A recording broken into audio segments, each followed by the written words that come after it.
The journey goes by, and I'm still singing. I laugh and I cry, and I'm still singing. I can fall, I can fly, and I'm still singing. Say hello or goodbye, and I'm still singing.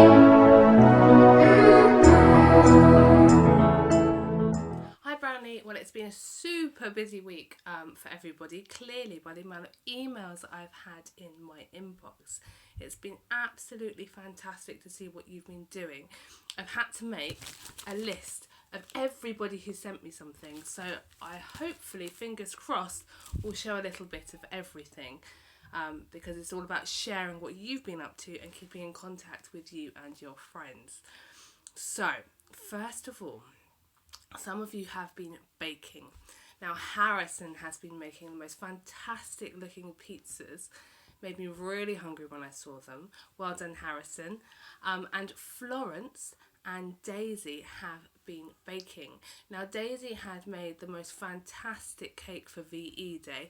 And I'll let you into a little secret. She's promised to make myself and Mrs. Sinclair one when we get back to school. So I'm not sharing with the rest of you, but I am looking forward to eating a cake of Daisy's because it looks fab. Lots of you have been getting creative this week. Florence again has been sewing, which is a fantastic thing to learn at home because you don't necessarily get to do that at school, do you? She's been sewing and she's also done a lovely painting of a dog, which must have taken her forever. What do you think? Maybe you could try one. Harrison has been getting his Lego out, which I'm sure lots of you have. He's been building and he has, of course, built some trains. Well, I'm quite impressed with those trains. Well done, Harrison. Josh has been out on the pavement doing some chalk drawings with his siblings. And Harrison also made some salt dough handprints. Now, if you have been at school, I know Jess has done this. We made salt dough handprints, so it's very, very easy to make salt dough. It's a lovely thing to do and a lovely thing to keep. All you need is 1 cup of flour, half a cup of salt and half a cup of water. You mix it all together and you get a dough like Play-Doh. But what's special about this dough is that when it sets and goes hard, you can keep it and you can actually put it in the oven and you can bake it if you want to. So Harrison, like some of us at school, have been making handprint salt dough prints and just reminding ourselves of lockdown, and then we've given them a paint, and you can see Harrison's here. If you don't fancy making salt dough, he has also made a paper copy where he's just covered his hand in paint and then he's made some lovely handprints with his family, and that's a really nice thing to keep as well, just to remind yourselves of all this time you spend at home, because it will go back, you will go back to school and you will look back at it fondly, I'm sure, all that time, all those lovely things you've been doing at home. I have put down the bottom just a little recipe link. If you want to make salt dough with somebody at home, you can do that and you can look it all up. It's really great to see that lots of you have been enjoying the outdoors. Daisy, Josh and Bradley have been out walking. Bradley, really great to see that you're dressing up to go out walking. I'm sure you're making lots of people smile, shooting webs down the pavement. Harrison has been out on his bike, and Jess and Bradley and Harrison have been doing Joe Wicks. I'm sure lots of you have been doing Joe Wicks, but they've sent some photos in, so it's good to know you're still doing that. Those of us who are in school are also doing Joe Wicks. I saw Mr. Johnson do it on Wednesday actually, which was quite talking about being outside and in nature and doing some exercise. While Finley was outside, he found himself a baby bird. There is a photo of him holding the bird in his car. So well done, Finley. You found, I think it was injured, you said, so you looked after it. So that's a really nice thing to do. And while I'm about, Finley has also been playing with his new toy, and he thought you might like to see how fast it is. So has anyone got one of these at home? Maybe when we can all get back together, you can have a race. So have a look at this.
Lots of you have been doing the work we've been setting from school. Lots of spellings going on, lots of times table rock stars, and lots of history.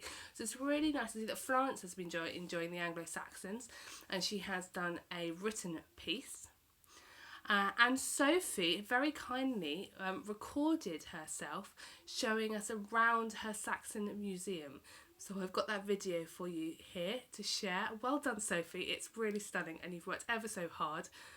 And some of that drawing and that colouring you've done is really amazing. Well done. I turned my room into an Anglo-Saxon museum. This is a poster that I made, and it says what they ate: men's clothing, women's clothing, and farming. There's a picture of what men's clothing looked like. They ate food like rye, wheat. Rye and wheat we used to make bread. They ate carrots, aubergine, and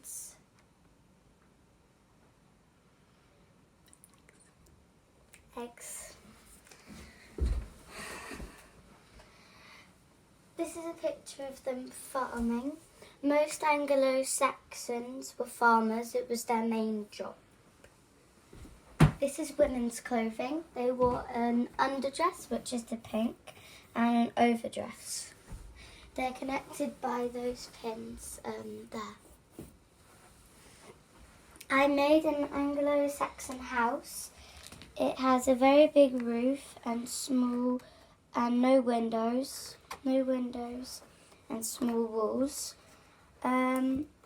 The chief of the village normally has like a giant house where he could fit all his knights and his whole family in it, and that's just a normal house. This is a slide tour when we went to Butler Hill, and we tried on some of the Anglo-Saxon armour, and it was all really, really heavy.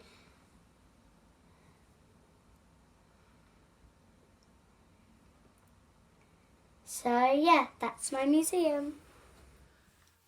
In science, Josh has been making crystals, and you can see he's made different coloured crystals here. That was one of the science activities, I think, from last week. And Florence and Willow have made their own lava lamps. Now, if you haven't done this, it's a really, really fab thing to do. You learn lots about the different weights of liquids and the buoyancy, and just to inspire you, Willow sent in a video of her lava lamp, which is actually one of the best ones I've seen. I don't think I've ever made one that has worked quite this well. So have a look at this. Wait, in slow motion? Time capsules was something that you could do at home this week. Bradley and Sophie have had a real go at that. Well done, and some of their work is laid out so you can see. Anyone else had a go? Maybe you could send it in. Sophie and Bradley, are you going to bury it somewhere? What are you going to do with it? Bury it? Are you going to put it in the attic so you can look back at it in years to come? That'd be a really nice thing to do. Also nice to see there's been some writing going on this week. Josh and Bradley have sent in some of theirs, so I'm going to put that on screen for you now, and you can have a little read if you want to pause the video. And really good to see that lots of you are making NHS posters. So big shout out to Florence, Josh, Willow and Bradley have already sent theirs in. I've clipped them. They're ready to go to Mr. Parsons on the 22nd of May. So if anybody else wants to make an NHS poster, please, you've got plenty of time. Send it into our email address, which is below right now. And any other work that you can send in as well. It was really, really nice to speak to lots of you on the phone. If myself or Mrs. Sinclair didn't catch you, we will try it again next week, we promise. I know Mr. Steele's caught some of you as well. Really love to hear your voice. There are a few questions. When can we come back to school? Can't answer that yet, but we're thinking of you. We're keeping in touch. We're at the end of the phone, so if you have any problems, just give school a call, and when me and Mrs. Sinclair are in, we will make sure we can get back to you. Okay? Really nice to hear you this week. The last thing that I need to mention is Times Table Rockstars. Right, get your game face on, because we didn't win last time. We tried really hard, and I could see lots of you were really involved. Josh, I know, is really high up there in the rankings. There's some of you who are working ever so hard. I need you, Mrs. Sinclair needs you to work even harder. We need to beat Potter class, okay? We didn't manage it last time, but we can do it this time. Last time was a warm-up. This is the real competition. So make sure, like Josh on this photo here, you can see that he's practicing rock stars. Lots of you can do it on your phone, on your iPad, on your computer. Not only can we beat Potter, but it's also really good to help your mental arithmetic. So keep learning, okay? Keep posting things on the emails, sending it in. Keep answering that phones, and we really look forward to seeing you as soon as we can. But until then, we look forward to seeing your updates. Bye-bye. So the journey goes by.